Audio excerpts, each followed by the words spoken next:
छोटकन सब पर ई अत्याचार किए, इनका सब लेल कटु व्यवहार किए। अही पहाड़ी से अही जंगल से एक दिन हमर राजा लौटत जे समूचा संसार के बतैत कि हम सब अछूत नहीं छी।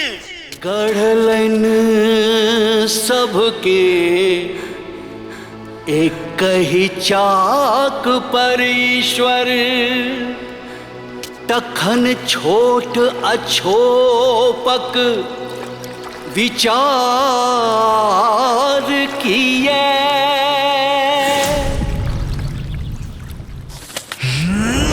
जखन बढ़ै छै समाजक कलेश, मिटबै लेल द्वेष, दिवाल संदेश, अबै छै ईश्वर बदल के भेष। जय जय जय जय राजा सलहे। छन में पर्वत, छन में वन, हम समझिया हिरामन। अरे हम तो कतेको बरख से के जंगल में देख रहल छी। अरे पहले तो हमरा सब के लागल कि दोसर मनुख जकां हमर जंगल और जानवर के तबाह करे के योजना में छी।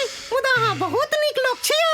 सर्वगुण संपन्न छथि योद्धा वीर महान, सुंदर सुशील बलशाली, अद्भुत हुनकर शान।